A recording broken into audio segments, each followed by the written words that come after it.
Mercedes Vernando, Mercedes Monea in the latest edition of the Monea Mega, hopefully hinting at All in Texas versus Athena Palmer. So Athena. So I told you guys it's them at All in Texas. That's why they paraded her out there when they announced we're going to Texas. No Brendan Schaub. It sounds great except for the last part. And so Mercedes says, Matcha was one for the books. Athena stepping back from the curtain. All I could think was, wow, imagine the incredible stories we could tell if we had a pay-per-view match together. That's something I can't wait to build towards in the future. And while she's rocked that ROH title for over 800 days, I can't help but think how great it would look around my waist wrestling. Yeah, dude, she's going to take that belt off Athena at All in Texas. You heard it here first, folks. Been told you. Monet says more about it. She says, facing Athena was not just a match, but a dream come true. I've admired her since our indie days. Her creativity and innovation in the ring are truly unmatched. I still remember the excitement when Sarah Del Rey told me Athena had signed to NXT. I was eager to one day share the ring with her. And finally, that dream became a reality. So, yeah, dude, they got to throw down. She's going to beat her, though. Mercedes Monet. Sean Ross Sapp, speaking of Monet, Sapp is like doing damage control. People are saying, I'm not overly familiar. Like, Sapp came out and was like, her creative control is blown out of proportion. It's not.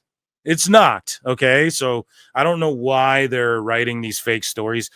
It's weird. I don't know why. Of course I know why, but you guys see them reporting on like, trademarks. Like that's public information any of us could look up, right? That's the Dirt Sheets news now because, well, you guys know why they're being cut out like horribly, right? Like horribly. And some of those names from the WWE cuts that might shock you, maybe they're stooging and we don't know. Mercedes Monet regarding claims of exercising creative control. This is via Fightful to make sure she wins matches. Sources in the know within AEW New Japan both denied that type of thing ever happened and said they've never heard of her having creative control.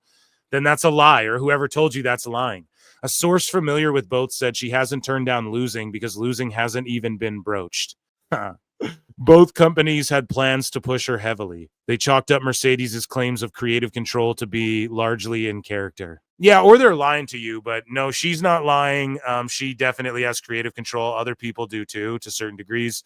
Yeah, if she's never been discussed losing even once yet, then you guys are fucking up, and New Japan and AEW have the worst bookers in the history of wrestling. Yeah. Maybe not. Oh, this is great. What do you mean? Give me a soda water. So Wardlow has filed to trademark Wardlow. Rumors are over Mania weekend, he met with some people as well who might be in WWE. I don't know. Contract tampering. But either way, man, Wardlow's doing the damn thing. And I'm glad he owns that if he didn't before. And hopefully WWE sign him up. They let a bunch of people go. Right? Let's scoop this guy up here. Neckbeards points out, he goes, I hope Jason Solomonster has a lawyer. You fucking mark! Dude, look at Jason Alexander's Canadian Alexander Strong style walking weapon merch, right? And then look at Solomonster sound off. The AEW merch team fucking sucks, man. The AEW merch team fucking sucks, bro. They're terrible. They are terrible. So someone sent me this. They sent me all of these things here, and someone sent me this. I guarantee we won't see the same energy. And so Sap back in the day, right? So EJ Nduka versus Cruz in a dark match in AEW. And if you remember, EJ Nduka, he was like, I'm glad to be hired by a boss that actually cares about talent and doesn't blah, blah, blah, blah, blah, right? Like he's going at WWE, and he's trying to jump on Swerve's nuts and shit.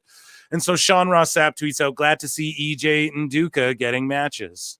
And then Sap tweets out again, Nduka, they pulled the rug out from under many wrestlers because he wanted to spend on hush money. Like trashing Vince and saying, oh, a bunch of wrestlers got the rug pulled out. And this is after EJ got released. But it's like, bro, you were real quick to talk to Fightful. It makes us curious because they did stooge tests then. And it just makes people curious. And that's like when Dijak. So if you guys don't remember back then, I saw with mine own eyes Dijak talking to a dirt sheet and DMs. I've seen it. I have it. I have the screen grab. I'll never stooge which one. But I defended Sap when everyone dogpiled on him. I was like, it wasn't Fightful. But then Dijak ran and did an interview with Fightful. And it's like, okay. And then he got all mad and defensive about it. And it's like, well, that's why people think that he was stooging to you. And that's what people think when you... I don't know. It's obvious. Like some of the wrestlers, man, might get cut for stooging purposes. You always have to keep that in mind. I'm not saying EJ was doing that, but it's just awfully. He went to bat for this guy so hard. And they're just mad because the wrestlers are the only ways they get WWE scoops. Okay. None of the writers or anyone's talking to them, you know, or befriending them and shit. It's some of the boys are the way they get scoops from WWE. And they're unable to do that the more WWE locks shit down, right? And yeah, that's why you'll see them talk about public trademark shit. But and then TNA, they think they have like, oh, there's no blading or whatever. Like, you know, they'll have the scoop on TNA shit. That's TNA. EJ outright confronted inequality and mistreatment in NXT. He has been about this from the start. And then the last one, EJ Nduka is a free agent after his AEW contract has expired. Fightful has learned. So fucking Nduka runs to Fightful to go, hey, my contract expired. Right? So just remember when you see dirt sheets cover certain people favorably and certain other people not favorably, you guys already know you're not stupid. You've caught on to the shit. But yeah, so he just, I guess, ran to Fightful to be like, hey, AEW, let me go. So what did AEW do with him? I'm curious to know, EJ, and you can come on this show, bro. I like you. I got nothing again. I'm not overly familiar with you, but I'm curious to know, did Tony ghost you? Let us know that. I would just love to know. And that's not a shot at you or anybody, but I mean, it would be ironic and you would look kind of silly, you know, for saying like, I'm glad I work for a boss. I think we have the tweet here. She put out a tweet, right? What did Nduka ever do? Go on Ring of Honor and shit? Like, oh, a dark match on Collision. Okay. Did you get ghosted before he released you like everyone else, bro? Because I know that does happen to like everyone. So I'm really curious if he did. EJ, let us know, bro. Tweet it out. Tony Schiavone praises AEW CEO Tony Khan and the influence of many the influence many of his ideas have had on modern wrestling. So listen to this cope and this fucking hilarious shit. So Schiavone on what happened when with Tony Schiavone says, right now, Timeless Tony Storm is the biggest woman star that we have. And that's because it was a character that Tony Khan developed. Tony Khan came up with the idea. No, bro. No. See, Tony Schiavone just, again, the character itself is fucking dumb. Anyone who comes up with that character is fucking stupid. It got over because of the performer it was given to was able to turn it into something good. So if Tony came up with it and the character was great, but Tony also doesn't get all the praise for that. The Undertaker, you can't just give that gimmick to anybody. Mark Calloway got it over, though. He figured out how. So again, this is like weird cope. Like, no, that's because Tony Storm, you know, but Tony Khan came up with the idea. RJ City took the idea and wrote some scripts for it and everything, but it was Tony's idea. And he comes up with some very good ideas for us over the last 6 years. If you think about Stadium Stampede, is that a good idea, bro? If you think about the double cage, he didn't come up with that idea. We're going up on top of the double cage. That's not an idea he came up with, bro. He's come up with some very, very good ideas for us. Whoa, bro. This is what I mean. What happens to people there? Schiavone, what?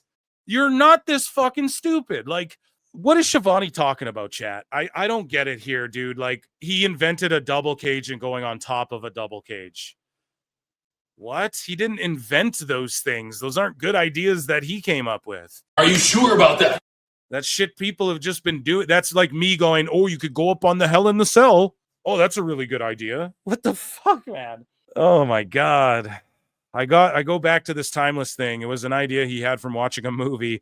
He thought Tony would play a great character, and listen, Tony Storm home run. Just remember the modern era of wrestling, Tony has had a profound influence on that from what he's put on TV. They renamed War Games Blood and Guts. And how is that? Guys, Tony Khan. Where else do you see people doing what Moxley's done? Where else have you seen an exploding super kick with a barbed wire boot? They haven't influenced shit. They're not cool. They sell 1,000 tickets to every show they go to because old people watch them. But wrestling has changed, and it's changed for the better when Dynamite started back in 19. I think some people would argue that wrestling's gotten worse since then. But yeah, here's EJ Nduka saying, I'd rather work for a boss who is genuinely excited for your future and development. Oh, really, dude? Because he fired you, and he didn't develop you whatsoever and didn't do shit with you. The best guy is Tony Khan. So I hope you are really excited, and I hope you're glad that you burnt bridges in order to just get fired over here. Like, Tony's not a sure bet, you idiots. Jesus Christ. I'm not calling Nduka an idiot. I'm sure he's a good, but it's just in general. Like, you guys, don't be stupid, right? Like, think this through. Who waits at the end of the ramp for everyone to congratulate them instead of one who ignores you or buries you for trying to be different? Y'all don't even know half. All you see is the end product. Okay, but with this WWE Unreal and even with LFG, where the guys fuck up the match and then they get their asses reamed out, they do that because they need you to be better. And you say you want to be the best in the world on TV, so they're going to do that. Okay, Gordon Ramsay, right? He walks into a fucking restaurant, or like John Taffer, let's say he's a good example because John Taffer has like an over 80% success rate with Bar Rescue. Like either those bars get sold over and are fucking continue strong, or the people stick with his plan and he has an actual like really good success rate.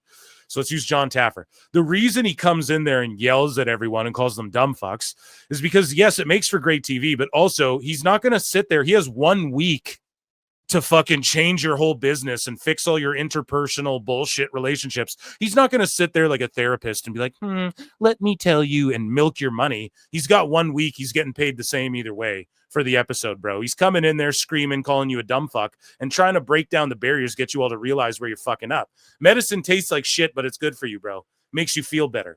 It's like Buckley's, right? Tastes awful, but it fucking works. Okay? The truth hurts sometimes, and it's harsh sometimes, but you have to hear it sometimes.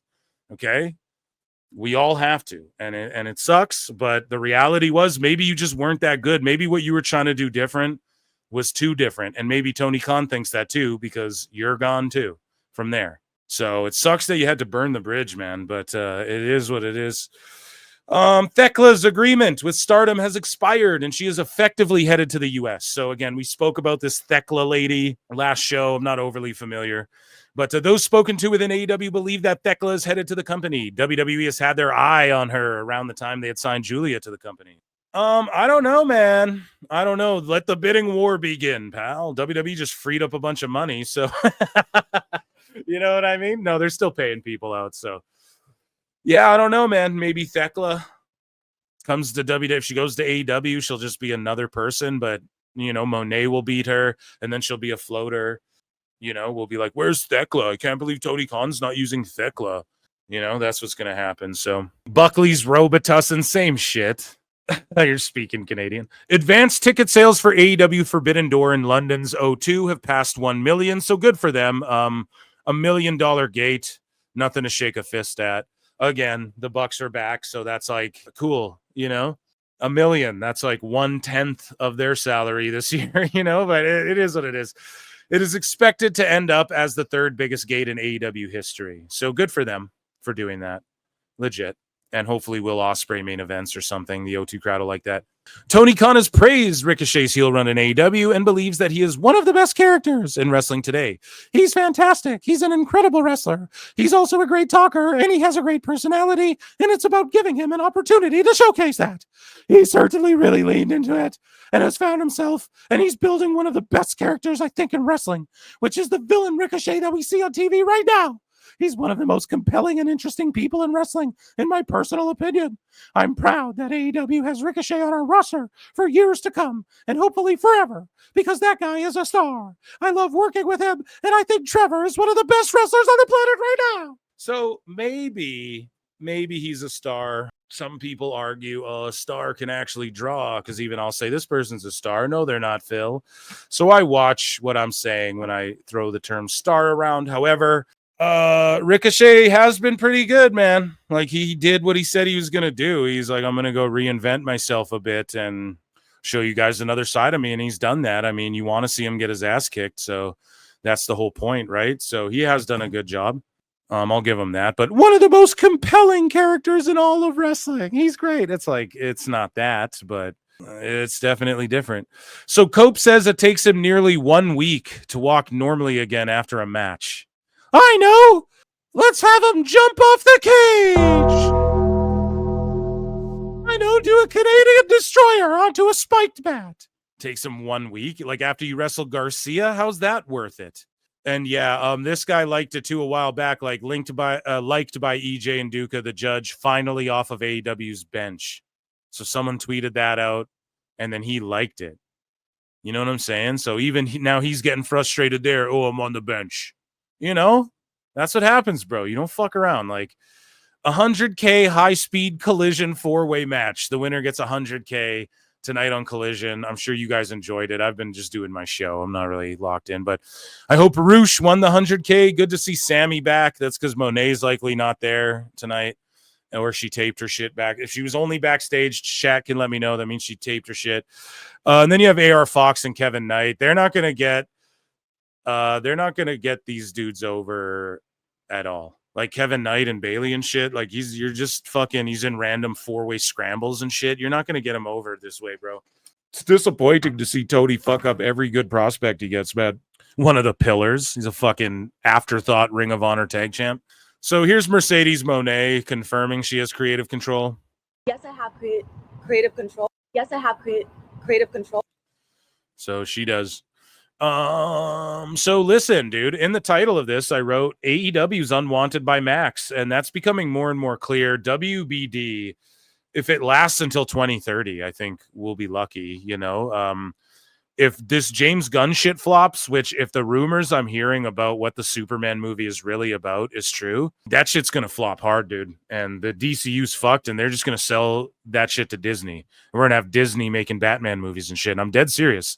This is what we're talking about here. And I know it's like it's wonderful and everyone's great and everything's great with AEW, but then they're over there making deals with Amazon and shit on the side too, that WBD takes a little scrape off of. I don't think everything lasts forever. I'm not saying AEW will never go out of business. Never. And I'm sorry to Awful. I keep telling Awful to just write his book in fucking volumes because it's like it's never going to go anywhere. You don't get it. Like Tony Khan has set in stone play a way for it to never go anywhere. A and B, he'll never run out of money. Will it be on TNT forever is the real question. I don't know if it will.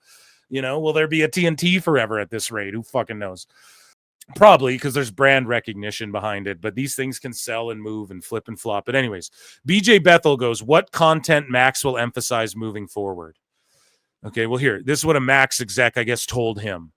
But we can't trust this asshole. But he says a Max executive told him Netflix and Amazon won. So a Max executive just said Netflix and Amazon beat our ass. So even Amazon's drawing more, which we know. We look at the Nielsen, which these assholes try and use, and we still own them with that. But Netflix and fucking Amazon took out Max, essentially. They won this battle. One, we want to be the service you add to Amazon and Netflix. Do you guys hear that shit? 1.268 million on the fucking... You what? You fucking mark! The Max numbers! They're trying to become stars. And he goes, Max has been out in the market assessment of what subscribers were watching. We did a lot of research and focus groups. The things subscribers want from us are HBO programming, scripted dramas, comedies, documentaries. So everything, you fucking idiots. The pay one licensing window movies. Like, so, hey, you can pay and watch Minecraft or whatever on fucking movies, library movies, and basically the Warner Bros. TV library. Yeah, dumb fuck, stop pulling Tom and Jerry. We went through all the data and showed it to David Zaslav. The great thing about David, he looked at it and said, okay, let's figure out what we're going to do. So they don't say sports in there. They don't say AEW. They don't say, oh, yeah, they really want our fucking NHL stuff. They're not saying they really want Dynamite and Live. They don't want that. They looked at the data and said there's no AEW in there. No wrestling. Oh, but we want wrestling. We thought millions watch on there every week. They didn't even bring up AEW, and they want AEW just in total. I mean, their total viewers have been so great for us. Where was AEW's pay-per-views? They don't even name AEW or pro wrestling in this shit. Oh, the Max deal, it's so great. Looks like it wasn't so great. looks like it didn't really turn out that well. And immediately they went, holy fuck, this ain't working out, man. Amazon, get on the phone quick. This is like comedy, bro. This is hilarious. This is fucking hilarious. And I'm just laughing because it's all these sickos, right? We'll get the new one, March, April, May. We should be getting the April one soon of this Nielsen, the Nielsen gauge, okay?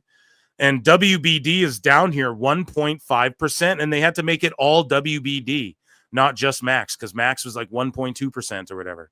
So we see that, man. We know. We see like, you can't lie to us. Now the Max people are coming out going, it's all fucked. We want to become an extension. That means they're fucking up. So that means AEW is not doing this crazy business for them. And that just proves all these fucking sickos wrong, immensely wrong.